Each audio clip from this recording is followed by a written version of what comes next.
친구들, 오늘도 함께 찬양할 때 우리 최고의 선물인 우리 서로를 향해 축복하면서 우리 시간 함께 예배를 시작하도록 해요.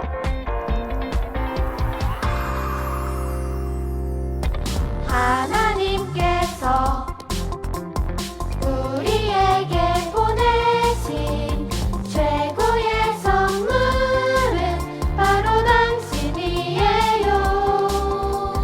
하나님께서 우리에게 보내신 최고의 선물은 바로 당신이에요.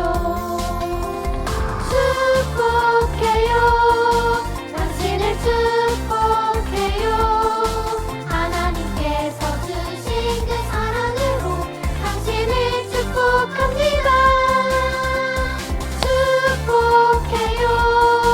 당신을 축복해요. 하나님께서 주신 그 사랑으로 당신을 축복합니다.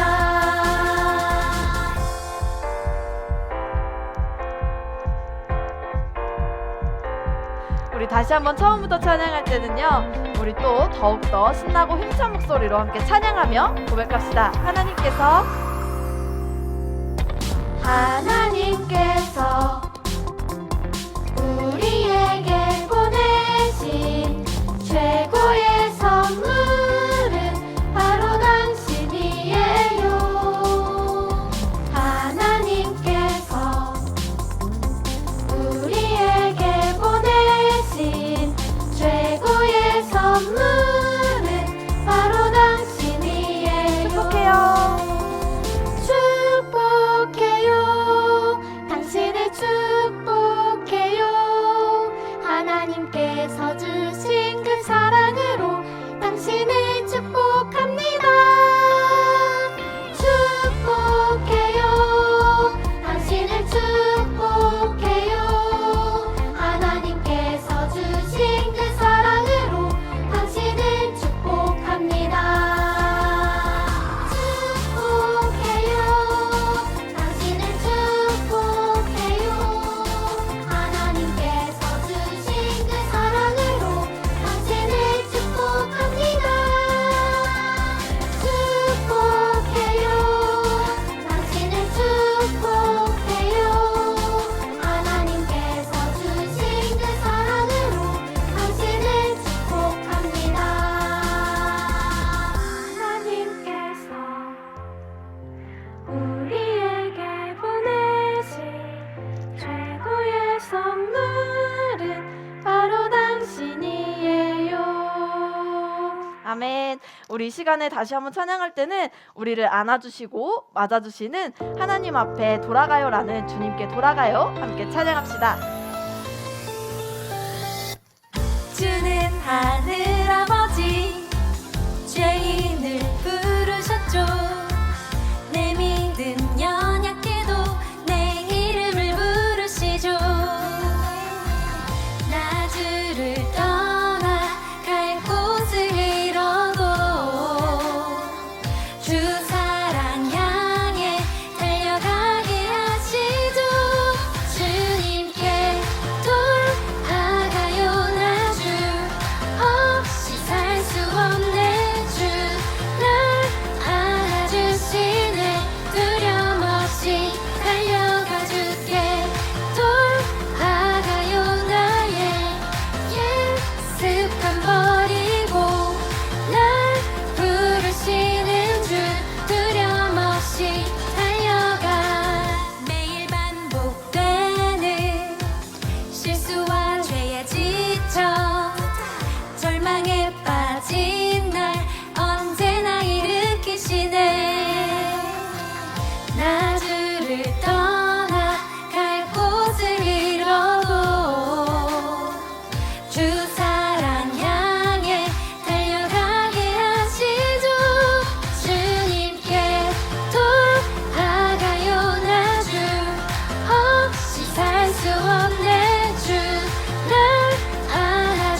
영광 버리고 우리를 위하여 찾아오신 그 예수님의 영광을 다 같이 찬양하면 좋겠습니다.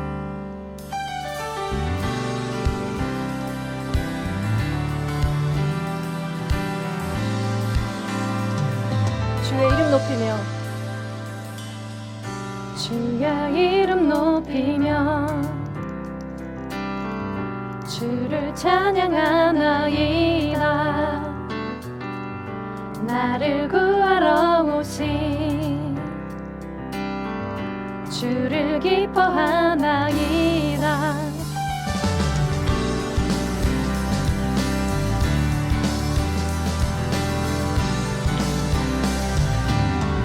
주의 이름 높이며 주의 이름 높이며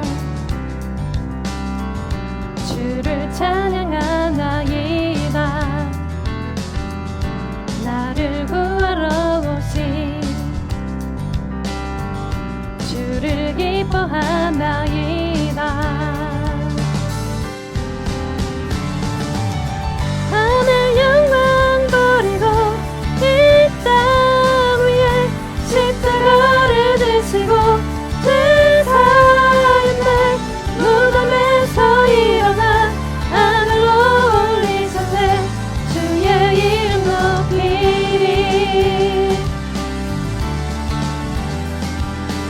우리 다시 한번 찬양할까요? 주의 이름 높이며 주의 이름 높이며 주를 찬양하나이다. 나를 구하러 오신 주를 기뻐하나이다. 하늘 영광 버리고 이 땅 위에 십자가를 지시고 죄사였네. 무덤에서 일어나 하늘로 올리셨네. 주의 이름 높이리. 하늘 영광 버리고 이 땅 위에 십자가를 지시고 죄사였네. 무덤에서 일어나 하늘로 올리셨네. 주의 이름 높이리.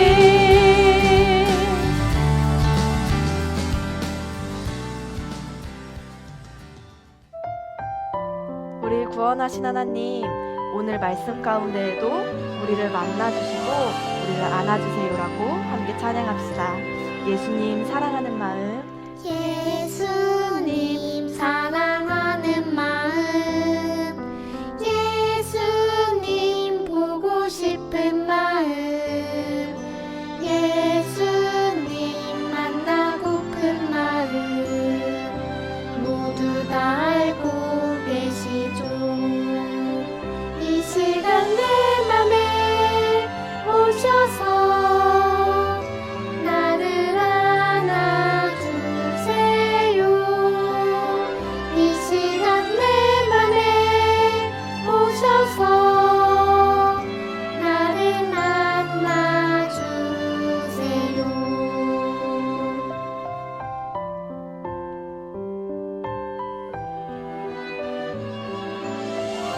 우리의 마음을 담아 다시 한번 예수님 사랑하는 마음, 예수님 사랑하는 마음, 예수님 보고 싶은 마음, 예수님 만나고픈 마음, 모두 다 알고 계시죠.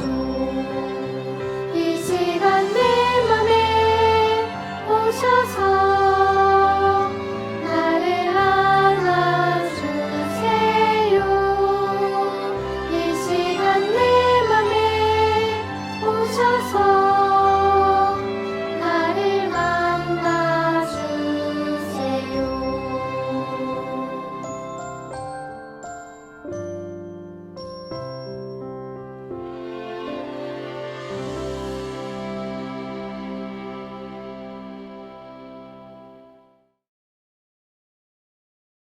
기도하겠습니다. 은혜와 사랑이 충만하신 하느님 아버지, 오늘 이렇게 주님 안에서 방송으로 우리 예배를 인도하여 주시니 감사합니다.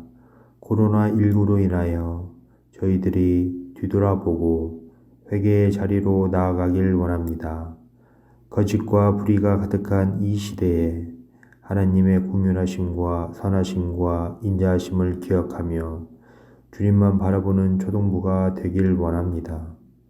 주님의 징계는 잠깐이고 인도하시는 손길은 선하시기에 코로나로 인한 이 어려움은 주님이 주시는 생명의 약으로 변하여 저희에게 기쁨이 되게 하실 줄 믿습니다. 오직 주님의 말씀과 기도로 온전하게 세우실 주님을 기대하며 주님 안에서 기뻐하며 감사하는 저희들 되게 하옵소서. 목사님 생명의 말씀 선포하실 때에 저희 마음밭에 성령의 거룩한 손으로 안수하여 주시어 주님이 기뻐하시는 삶으로 나아갈 수 있도록 인도하여 주옵소서. 예수님 이름으로 기도합니다. 아멘.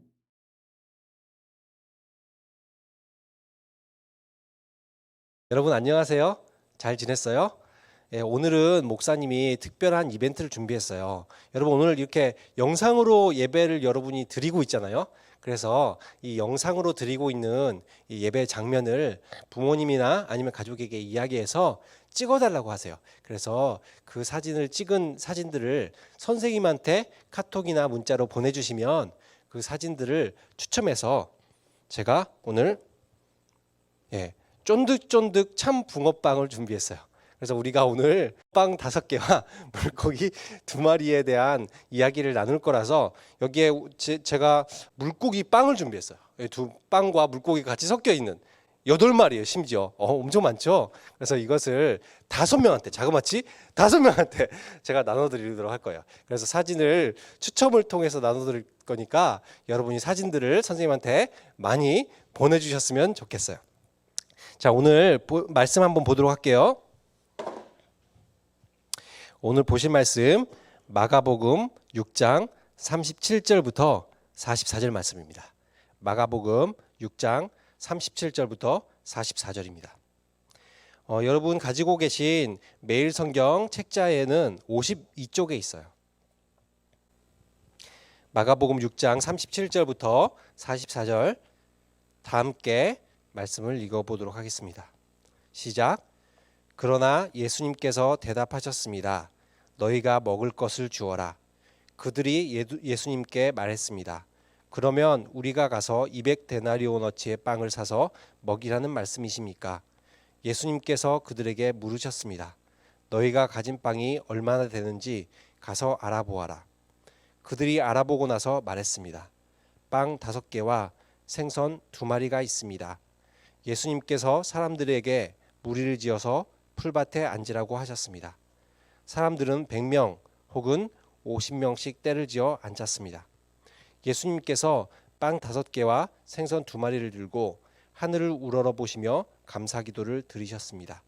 그리고 제자들에게 빵을 떼어서 나누어 주도록 했습니다. 그리고 생선 2마리도 나누어 주셨습니다. 모든 사람들이 배불리 먹었습니다. 제자들은 12광줄에 남은 빵 조각과 물고기를 거두어 드렸습니다. 빵을 먹은 남자 어른은 5,000명이었습니다. 네, 여러분 예수님께서 사역을 시작하시면서 유대 사회에서 엄청난 인기를 끌으셨어요. 왜냐하면 당시 제사장이나 바리새인 같은 다른 종교 지도자들과 많이 달랐거든요. 예수님께로 가면 왠지 모를 따뜻한 사랑이 느껴졌어요. 예수님은 한 사람 한 사람을 바라보시면서 사랑의 눈빛으로 바라보셨어요. 지난주에 우리가 무슨 말씀을 보았었죠? 그 레위 마태에 대한 말씀을 보았죠. 그래서 예수님이 그 당시에 사회에서 유대 사회에서 왕따를 당하고 있는 레위에게도 찾아가셔서 그에게 사랑으로 다가가셨잖아요. 그렇죠? 그렇듯 예수님은 예수님께로 나가면 누구나 사랑을 느낄 수 있었어요. 그리고 예수님은 설교도 달랐어요. 당시에 율법을 기준으로 사람들을 정죄하기 바빴던 바리새인이나 아니면 돈이나 권력을 탐했던 제사장들과 달리 예수님은 하나님의 말씀을 잘 이해하셨고 또한 그것을 사람들에게 쉽게 사람들에게 말씀을 가르쳐 주었어요. 그래서 많은 사람들은 예수님을 통해서, 예수님 말씀을 통해서 많은 영적인 유익을 얻을 수 있었답니다. 그리고 예수님은 게다가 놀라운 능력이 있으셨어요. 병이 든 사람들을 치유하시는 능력이 있으시고, 또한 귀신을 쫓아내기도 하셨어요. 심지어 죽은 사람을 살려내기도 하셨어요. 그래서 오늘도 많은 사람들이 예수님께 모여들었어요. 남자 어른만 해도 자그마치 5천 명. 그러니까 애들과 또한 어린이들과 또한 여자들까지 합치면 좋게 아마 2만 명은 되었을 것 같아요. 그래서 그 사람들이 모여서 이제 예수님의 말씀을 듣는데, 예수님의 설교가 너무나 재밌고 또한 놀라운 영적인 그런 유익이 있고, 또한 놀라운 능력에 매료되어서 시간이 가는 줄도 모르고 말씀을 듣고 있었어요. 그리고 그들은 예수님과 함께 있는 것만으로도 너무 행복했답니다. 근데 옆에 제자들이 예수님 옆으로 다가왔어요. 예수님, 이제 시간이 너무나 많이 흘렀어요. 이제는 사람들을 돌려보내서 각각 마을로 가서 먹을 것을 사 먹으라고 해야 될 것 같아요. 사람들은 몹시 배가 고팠어요.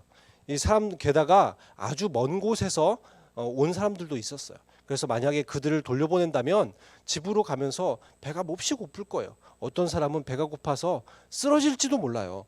근데 예수님께서는 그 제자들에게 이렇게 대답하셨어요. 너희가 먹을 것을 주어라. 뭐라고요, 주님?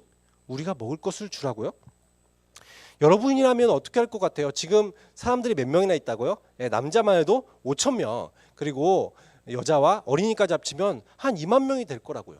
근데 그 많은 사람들에게 먹을 것을 줄 수가 있을까요? 주님, 그러면 우리가 가서 200데나리온어치의 빵을 사다가 저 사람들에게 먹이라는 말씀이세요? 제자들이 이렇게 물었어요. 여러분, 여기서 1데나리온은 한 사람이, 한 남자가 하루 종일 일을 해서 받을 수 있는 품삯을 말해요. 일당을 말해요. 하루에 품삯이 제가 인터넷에서 알아보니까 요즘 13만 원 정도를 받는다고 그래요. 그러면 자그마치 2,600만 원어치의 빵이에요. 여러분, 이렇게 많은 빵을 어디서 구할 수 있을까요? 당시에는 뭐 주변에 이제 빵 공장이 있을까요? 당시에는 집집마다 빵이 우리나라로 따지면 밥 같은 거잖아요. 그래서 빵 공장이 특별히 이렇게 있지도 않고, 요즘처럼 이렇게 기계로 찍어내는 그런 공장들이 있지도 않아요. 그런데다가 여기에 지금 예수님께서 이렇게 말씀을 가르치고 계시던 장소가 빈 들판이었어요. 여러분, 이런 곳에는 주변에 가게도 없고, 또한 이 사람들을 마을로 돌려보내서 빵을 구해서 먹으라고 하기에는 너무 어려움이 있었어요. 주변에는 그리고 돌과 풀밖에 없었어요. 여러분, 소처럼 이렇게 풀을 먹을 것도 아니고 이걸 어떻게 하면은 이 문제를 해결할 수 있을까요? 제자들이 어떻게 한다? 어떻게 해야 되지? 라고 생각하고 있는데, 예수님께서 다시 제자들에게 말씀하셨어요. 너희가 가진 빵이 얼마나 있는지 한번 가서 알아보아라. 그들이 그래서 제자들이 가서 빵이 얼마나 있는지 알아보았어요. 보니까 예수님 보니까 빵이 5개가 있어요. 그리고 물고기가 2마리가 있습니다. 여러분, 요한복음 6장 9절에 보면 이 지금 빵 5개와 물고기 2마리도 여러분 같은 어린이가 가져온 도시락이었어요. 그것밖에 되지 않는 그 조금의 양밖에 안 됐어요. 주님, 기껏 해봐야 이것밖에 없습니다. 그러나 이것이 이 많은 사람들에게 얼마나 되겠습니까? 제자들이 이렇게 얘기했어요. 예수님께서는 그랬더니 사람들에게 무리를 지어서 이 풀밭에 앉으라고 말씀하셨어요. 무리를 지어서 풀밭에 앉으라, 이렇게 말씀하셨어요. 사람들이 그래서 때로는 100명, 때로는 50명씩 이렇게 무리를 지어서 이렇게 앉았어요. 예수님께서 왜 이렇게 말씀하시지? 예수님이 따로 식사를 준비하셨나? 아니면 뭐 출장 뷔페라도 부르셨나? 이 사람들이 앉았더니 예수님께서 이 빵 5개와 물고기 2마리를 이렇게 손에 들고는 하늘을 우러러 보시면서 주님께서 감사기도를 드렸어요. 하나님 아버지, 일용할 양식을 주심에 감사드립니다. 그리고는 제자들에게 이 물고기 2마리, 빵 5마리와 물고기 2마리를 사람들에게 나누어 주어라, 이렇게 말씀하셨어요. 뭐라고요, 주님? 이것을 사람들에게 나누어 주라고요? 여러분, 지금 이 빵 5개와 물고기 2마리를 사람들에게 나누어 준다면 얼마나 나누어 줄 수 있을까요? 여러분 같으면 어떻게 할 것 같아요? 지금 빵 5개로 남자 어른만 해도 자그마치 5천 명이에요. 그럼 여러분 빵 한 개당 몇 명이죠?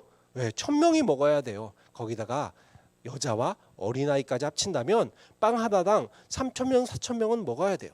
여러분 그러면 이렇게 빵을 뜯어가지고 이만큼씩 부스러기 한 개씩 이렇게 나눠줄까요? 그러면 사람들이 그것을 먹고 뭐 배부르다, 많이 먹었어 이렇게 얘기할까요? 제자들도 굉장히 난감했어요. 그래서 제자들이 에라 모르겠다, 이 빵을 잡고 일단 반으로 쪼개자 하고 쪼갰는데 오라, 이상한 뭐지? 제자들은 눈을 의심했어요. 빵을 아무리 빵을 떼어내도 빵이 그대로인 거예요. 그래서 많은 사람들에게 빵을 나누어 줄 수 있었어요. 오늘 말씀 42절에 보면 그래서 모든 사람들이 빵을 배불리 먹었다고 말하고 있어요. 게다가 심지어 보니까 빵과 물고기들이 남은 것을 거두어 드렸는데 자그마치 12광줄이나 남았다고 얘기하고 있어요. 그날 빵을 먹은 남자 어른만 해도 자그마치 5천 명이 먹었습니다. 여러분, 예수님은 이처럼 우리들이 무엇이 필요한지를 잘 아시고 또한 알기만 할 뿐만 아니라 예수님은 우리들의 필요를 채워주실 수 있는 능력도 가지신 분이셔요. 와, 여러분 어때요? 이렇게 날마다 예수님께서 우리들에게 먹을 것을 날마다 주시면 얼마나 좋을까요? 그래서 사람들은 요한복음 6장 15절에 보면 예수님을 억지로 잡아서 왕으로 삼으려고 했어요. 와, 예수님께서 이 세상을 다스리시면 우리 더 이상 배고플 걱정 없겠다. 게다가 예수님은 사람들을 치료해 주시고 또한 귀신들도 쫓아 주셔, 죽은 사람도 살려 주셔. 그러니까 예수님이 왕이 되어야 되겠어. 근데 여러분, 예수님은 이 말을 듣더니 급히 그곳을 떠나셨어요. 왜 예수님께서 떠나셨을까요? 여러분, 예수님은 단지 사람들이 매일 빵을 먹으면서 배불러지는 것을 원하신 것이 아니에요. 예수님은 이 사건을 통해서 사람들이 예수님께서 생명의 빵이 되신다는 것을 알기를 원하셨어요. 그래서 우리 요한복음 6장 35절 말씀 같이 한번 읽어봤으면 좋겠어요. 요한복음 6장 35절, 나는 생명의 빵이다. 내게 오는 사람은 결단코 굶주리지 않을 것이며 나를 믿는 사람은 결코 목마르지 않을 것이다. 여러분, 예수님께로만 가면 어떻게 된다고 말하고 있어요? 결코 배고프지 않고 목마르지 않을 것이다. 예수님은 생명의 빵이기 때문이다. 이렇게 말씀하고 계셔요. 여러분, 이 생명의 빵을 먹으면 어떻게 될까요? 요한복음 6장 51절도 한번 다 함께 읽어보도록 할게요. 나는 하늘에서 내려온 생명을 주는 빵이다. 누구든지 이 빵을 먹으면 영원히 살 것이다. 여러분, 영원한 생명을 얻게 된다고 예수님께서 말씀하고 계셔요. 예수님은 이처럼 우리들의 모든 필요를 아시고 또한 필요를 채워주실 능력이 있으실 뿐만 아니라 심지어 우리 예수님께로 가면 모든 믿는 자에게 나누어 주시는 생명의 떡이라고 말씀하고 계셔요. 예수님께 가면 영원한 생명을 얻을 수 있는 것입니다. 그래서 여러분, 영원히 배고프지 않고 영원히 목마르지 않은 영원한 생명을 얻을 수 있는 하나님 나라가 기대되지 않으세요? 그래서 주님, 나에게 영원한 생명을 주시는 생명의 빵이 되어 주심에 감사드립니다. 주님께로 나와 주님이 주시는 생명의 빵을 먹고 영원히 살게 해주세요. 이렇게 주님께로 나아가서 주님이 주시는 영원한 생명을 얻음으로 인해서 기쁨과 감사가 넘쳐나고 하나님 나라를 소망하는 그런 삶을 살아가는 저와 여러분이 되시기를 예수 그리스도의 이름으로 축원합니다. 다 함께 기도하도록 하겠습니다. 예수님, 배고픈 사람에게 빵을 주신 것처럼 영적인 배고픔을 느끼는 우리에게 생명의 빵을 주셔서 감사해요. 이 빵을 먹으면 영원히 배고프지 않고 영원히 살게 됨을 믿어요. 주님께로 나와 생명의 빵을 먹게 하시고 주님이 주시는 영원한 생명을 얻음으로 인하여 기쁨과 감사가 가득하고 하나님 나라를 소망하는 삶을 살게 해주세요. 또한 아직도 코로나로 인해 교회에서 예배를 못 드리고 있는데 주님의 치유의 능력으로 코로나 바이러스도 사라지게 하셔서 속히 교회에서 예배 드릴 수 있게 해주세요. 생명의 빵이 되어 주시는 예수 그리스도의 이름으로 기도드립니다. 아멘. 다 함께 주님께서 가르쳐 주신 기도로 기도드리고 예배를 마치도록 하겠습니다. 하늘에 계신 우리 아버지, 아버지의 이름을 거룩하게 하시며 아버지의 나라가 오게 하시며 아버지의 뜻이 하늘에서와 같이 땅에서도 이루어지게 하소서. 오늘 우리에게 일용할 양식을 주시고 우리가 우리에게 잘못한 사람을 용서하여 준 것 같이 우리 죄를 용서하여 주시고 우리를 시험에 빠지지 않게 하시고 악에서 구하소서. 나라와 권능과 영광이 영원히 아버지의 것입니다. 아멘.